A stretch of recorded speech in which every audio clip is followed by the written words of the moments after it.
Swaraj news కి స్వాగతం।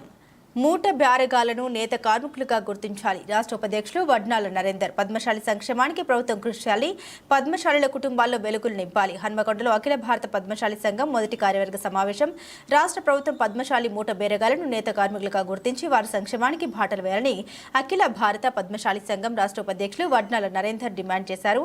మంగళవారం హన్మకొండలోని కాకతీయ యూనివర్సిటీ ప్రాంతంలోని ఓ భవనంలో ఏర్పాటు చేసిన అఖిల భారత పద్మశాలి సంఘం హన్మకొండ జిల్లా మొదటి కార్యవర్గ సమావేశం నిర్వహించగా ముఖ్య అతిథిగా వడ్నాల నరేందర్ హాజరయ్యారు। ఈ సమావేశంలో పలు అంశాలను సభ్యుల చర్చకు తీసుకురాగా సమస్యల పరిష్కారంకు చొరవ చూపుతామని జిల్లా అధ్యక్షుడు బచ్చు ఆనందం తెలిపారు। ఈ సందర్భంగా వడ్నాల నరేందర్ మాట్లాడారు। ప్రభుత్వం కడు పేదరికంలో కుటుంబాన్ని నెట్టుకొస్తున్న నేత కార్మికుల సంక్షేమానికి ప్రత్యేక చర్యలు తీసుకోవాలని, పద్మశాలుల కుటుంబాల్లో వెలుగులు నింపేందుకు సంక్షేమ పథకాలు అమలు చేసి ఆదుకోవాలని తెలిపారు। సరైన ఉపాధి లేక నేత కార్మికులు వలసలకు పోతూ ఇతర రాష్ట్రాల వలస బతుకుతున్నారని, మరికొంతమంది ఈ రంగంలో ఉపాధి లేక కూలీలుగా మారుతున్నారని, వారందరికీ ప్రభుత్వం భరోసా కల్పించాలని కోరారు। ప్రభుత్వాలు రైతులు ఇతర కులాలపై దృష్టి సారిస్తుంది కానీ పద్మశాలి కులస్తుల అభ్యున్నతికి పాటుపడడం లేదని, వారి అభివృద్ధి ధ్యేయంగా సంక్షేమ పథకాల రూపకల్పన జరగాలని సూచించారు। ఈ కార్యక్రమంలో అఖిల భారత పద్మశాలి సంఘం రాష్ట్ర నాయకులు వైద్యం రాజగోపాల్, తౌటం రవీందర్, బొప్ప శివశంకర్, జిల్లా అధ్యక్షులు బచ్చు ఆనందం, ప్రధాన కార్యదర్శి కేదాసి వెంకటేశ్వర్లు, కార్యదర్శి సక్కూరి సంతోష్ రాజు, ఉపాధ్యక్షులు నల్లా సత్యనారాయణ, పోరండ్ల రమేష్, వెంగళ వేణుగోపాల్, కార్యదర్శి తుమ్మ శోభన్ బాబు, ప్రచార కార్యదర్శి పులికట్టి రాజేందర్, సభ్యులు వెంగళ బాలకృష్ణ, గడ్డం మధుకర్, గాడిపల్లి సత్యనారాయణ పాల్గొన్నారు।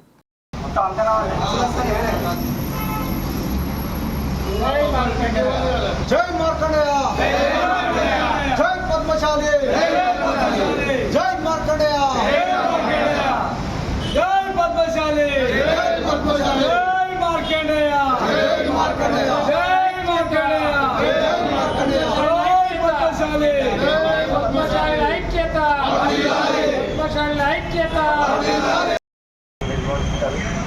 కాబట్టి మనం బాడీని స్టాండర్డ్ చేసుకుంటా మన కులబంధ చైతన్యపరచుకుంటా మనం ముందుగా పోవాలని కోరుకుంటూ మీరు అందరూ కూడా పరిచయం చేసుకోవాలి ఒకసారి। ఎందుకంటే కొంతమంది పేరు చేసుకుంటారు, పేరు తెలియదు కాబట్టి మీరు ఒక్కొక్కల పేర్లు చేసుకుంటా పరిచయం కావాలి। తర్వాత మన పద్మశాలిలో ఉన్నారనే సంగతి మనం అందరం మర్చిపోకూడదు।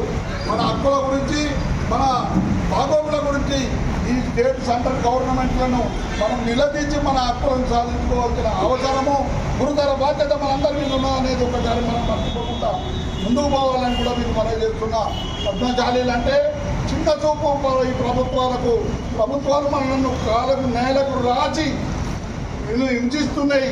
మన కుల వృత్తిని సర్వనాశనం చేసి బొంబాయి చూడొద్దు ఎక్కడి నుంచో వలసమైన మన ఈ ఫ్యాక్టరీలు పడి మన చేనేత వృత్తిని సర్వనాశనం చేసిందని చెప్పుకోవడానికి లేదు। ఇవాళ మన చేనేత కార్మికులు ఏ ఒక్క పల్లె పోయినా, ఏ ఒక్క హోటల్ పోయినా, ఏ ఒక్క బర్గర్ మన ఎలాంటి ఈ తుర్కోళ్ళకు సంబంధించిన హోటళ్ళల్లో పోతే వాళ్ళ పనులందరూ మన వాళ్ళే ఉంటున్నారు। కింద లేబర్ అడ్డాల విడిపోతే కూడా మన వాళ్ళే ఉంటున్నారు। దిశకు ఈ ప్రభుత్వాలు మనల్ని దిగజార్చిందని చెప్పవచ్చు। ఇవాళ నేత కార్మికులందరూ మూటలు బుధానేసుకొని రోడ్ల వినబడి గుడ్డలం కూడి బతుకుతున్నారు। వాళ్ళని కూడా నేత కార్మికులను కింద గుర్తించాలని ఈ గవర్నమెంట్కు మనం సూచిస్తూ హెచ్చరిక చేస్తూ మనం హక్కులు సాధించుకోవాల్సిన అవసరం ఉన్నది। ప్రతి చోట కూడా మనోడే కార్మికుడైండు, ఇవాళ ప్రతి వృత్తిలో మనోడే కార్మికుడైండు। ఈ దుస్థితి భారతదేశానికే పట్టింది కానీ ఏ ప్రపంచంలో ఏ దేశంలో అయితే లేదు। మన పద్మశాలీన్నారు ఐక్యత అయితేనే ఇవాళ చూడు బీసీ ఏలగల్పని ముదిరాజులు ముంగడికి పోతున్నారు। మనం కూడా ఎందుకు మనలను మన హక్కుల గురించి మనం అడగద్దు, ఒకసారి మనం అందరికీ తెలుసుకొని కనువిప్పు కావాలని కూడా మనం చేస్తున్నా ఇంతతో ఈ సమావేశం